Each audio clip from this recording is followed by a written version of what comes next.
Boa tarde, galera! Bem-vindos ao nosso primeiro vídeo da semana Nutrir-Mente, o primeiro de alguns que vocês vão receber durante essa semana, coladinhos aqui comigo.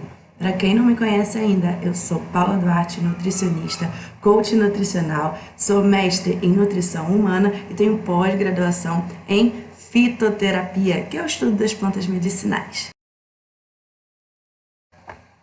Hoje nós vamos falar sobre a nossa relação com os alimentos. Vamos lá!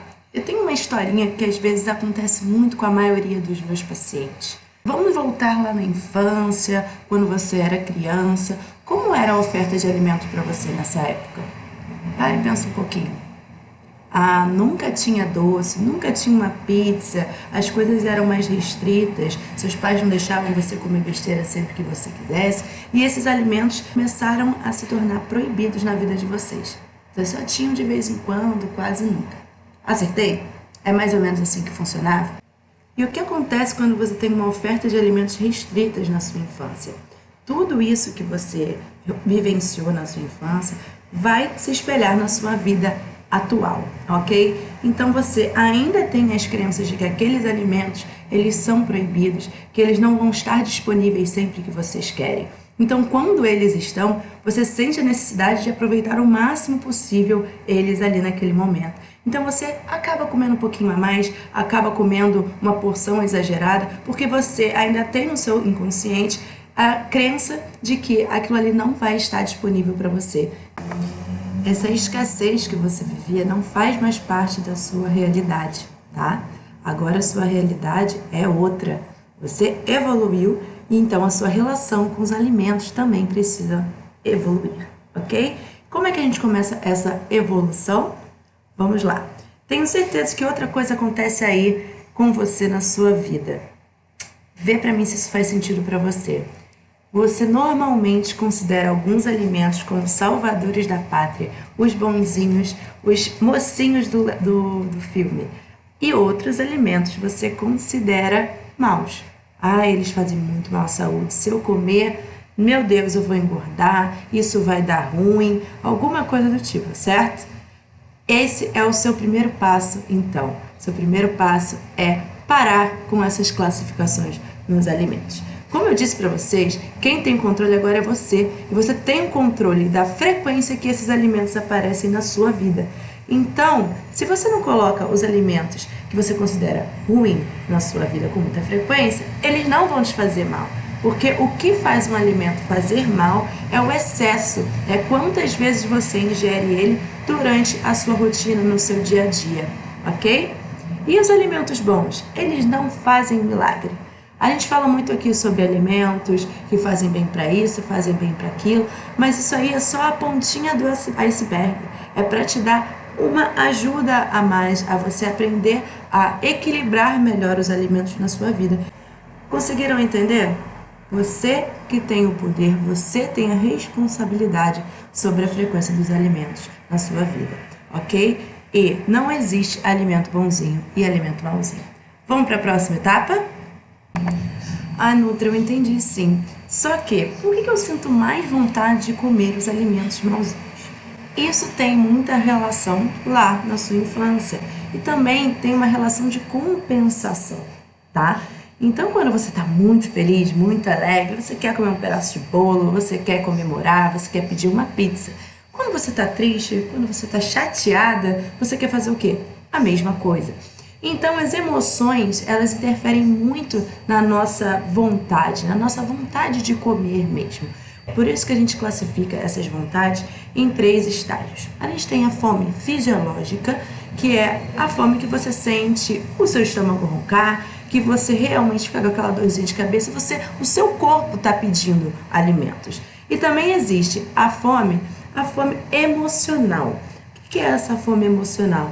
É quando acontece algo externo na nossa vida e a gente tenta fazer essa compensação com o alimento. Ainda existe uma terceira fome que a gente chama de vontade de comer.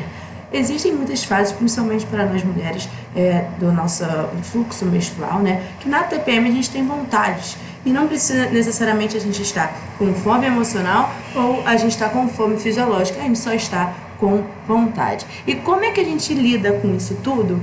A gente simplesmente tem primeiro identificar que tipo de fome que eu estou sentindo.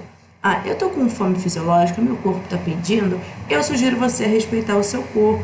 Faz uma refeição completa, coloca todos os grupos alimentares, proteína, legumes, verduras, hortaliças, carboidrato, leguminosas. Faça o seu prato, seja feliz. Se você não está com uma fome fisiológica, você está com uma fome emocional, eu sugiro que você avalie o que aconteceu na sua vida. Por que você está com essa necessidade de compensação por algo externo? Eu preciso lembrar vocês que a gente não controla o que acontece externamente, mas a gente controla a nossa reação a isso. Então, se você sentiu alguma coisa, você ficou triste, você ficou chateado, tenta ver como você pode lidar com isso sem utilizar a fuga momentânea que é o prazer com a comida, tá bom? Isso é uma dica valiosa. E se você está com vontade de comer, se você simplesmente acordou com um desejo, pensa, será que é o momento de eu me permitir a essa exceção? As permissões são necessárias na nossa vida. A gente não vive em restrição calórica e dieta para sempre. Inclusive, eu sou contra dietas momentâneas. Para a gente alcançar o nosso objetivo, a gente precisa de algo definitivo, uma mudança de hábitos, né? Uma mudança para uma alimentação saudável.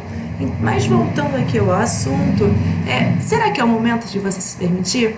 Será que você está simplesmente no aniversário, olhou aquele bolo e falou, nossa, não tem como eu resistir a isso? Nossa, você está num momento de socialização com seus amigos, com a sua família. Qual seria o problema de você comer uma fatia de bolo? Isso também é saudável. A parte da socialização faz parte de uma saúde plena, ok? Agora, você tá à noite, terça-feira, em casa, fazendo nada, deu vontade de comer uma panela de brigadeiro. Será que aquele é o momento de se permitir? Ou é melhor esperar a festa do final de semana? Ou aquela festinha de final do ano? Essas são as coisas que você vai trazendo para o consciente para você começar um processo de autoconhecimento. Entende isso? O processo de autoconhecimento ele tem relação com você respeitar o seu corpo, em alguns momentos respeitar a sua vontade e em outros buscar alternativas para lidar com as situações. Como assim? Bom, se você utiliza o alimento como compensação, como um prazer momentâneo, por que você não pode buscar outras coisas que te dão prazer para substituir essa sua ligação tão forte com o alimento de forma compensatória? Você pode pegar uma atividade que você goste muito, dançar, assistir série, ver filme, ler um livro, caminhar, ou qualquer coisa que você quiser para substituir. Então, se algo aconteceu na sua vida boa ou ruim, você pode estar utilizando essas outras tarefas ao invés de jogar tudo para a comida. Nesse momento, você vai estar respeitando o seu corpo e fazendo uma mudança que não vai causar um sofrimento, mas sim você vai criar benefícios com essas pequenas mudanças. Na verdade, você vai estar criando estratégias para lidar com as coisas na sua vida. E isso facilita muita coisa, tá? Agora vamos falar sobre a última parte do nosso vídeo de hoje. Vamos? Pensa aí comigo. Como é que você considera ser um processo de emagrecimento, de perda de peso ou de mudança de hábitos? Para você está muito associada com restrição, ou nunca mais vou comer uma comida gostosa, ou a partir de agora é só alface. Como é que você considera essa sua relação com esse processo? Então, eu estou aqui para te dizer que não precisa ser assim. Primeira coisa, que o emagrecimento, se você quer que seja de forma definitiva, ele não pode ser pautado em dietas momentâneas, porque nada momentâneo vai ter uma durabilidade longa, ok? Então, esquece essas dietas, esquece tudo e vamos focar na mudança do hábito, na mudança da alimentação, buscar uma alimentação mais saudável e não restrição. Todo grupo alimentar, ele tem uma função importantíssima no nosso organismo, incluindo os carboidratos, gente, sem medinho de carboidrato, a gente ainda vai falar sobre isso por aqui. Mas, se você restringir qualquer grupo alimentar, você com certeza está diminuindo sua janela de oportunidade de absorção de nutrientes, vitaminas e minerais, inclusive energia também. Você pode gerar uma série de sintomas como fadiga, irritabilidade, falta de concentração, perda de memória, quando você faz esse tipo de restrição. E mais, se você restringe alimentos como fruta por causa do carboidrato ou legumes porque alguns são mais calóricos que os outros, então para de considerar a perda de peso ou o emagrecimento de forma negativa. Tenta fazer esse processo ser o mais prazeroso possível. Busque receitas alternativas que podem deixar aquela saladinha mais gostosa. Busque alimentos que você nunca comeu, experimente coisas novas. Faz esse processo ser o mais prazeroso possível para você. Porque, como eu disse anteriormente, se você trocar um hábito que você considera prazeroso, gostoso, legal, por um que você acha insuportável, a consistência desse novo hábito não vai se manter. Não vai ser algo persistente, vai ser algo momentâneo. E a gente não quer algo momentâneo. A gente quer fazer uma mudança profunda de relacionamento com os alimentos, de mudança de hábito e estratégias que deixem todo esse processo mais prazeroso, ok? Combinado? Vamos pensar assim um pouquinho, vamos ser mais otimistas em relação à mudança. As mudanças elas não são fáceis, mas elas são essenciais para o nosso crescimento. Então, reavalie todo esse conteúdo aqui desse vídeo, reveja como você tinha relação com os alimentos quando você era criança, como isso se espelhou na sua vida adulta atual, como você pode fazer para modificar essas crenças, ressignificar essas crenças que você tinha sobre os alimentos. Evite classificar os alimentos como bons ou como alimentos ruins. Entenda que todos eles têm a sua função, nem que seja só de dar prazer e social. Entenda que quem tem o poder é você tem que se responsabilizar pela frequência que você coloca esses alimentos na sua vida, ok? Entenda todo esse processo de que emagrecimento não precisa ser um sofrimento, tá? E aí, dessa forma, você vai conseguir fazer a sua mudança ser muito mais leve, tá bom? Evite restringir. Restrição gera compulsão. Quando você restringe, gera o mesmo processo que você tinha lá da infância, que você estava restringindo aqueles alimentos. E vamos combinar? Comer o que é proibido é muito mais gostoso. Então, para de se proibir. Se respeite, entenda seu corpo.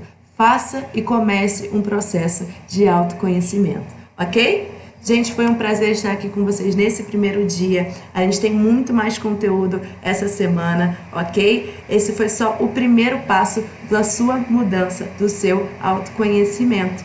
E a gente se fala amanhã. Com certeza eu vou estar aqui para te guiar nesse caminho. Foi um prazer, gratidão e até a próxima.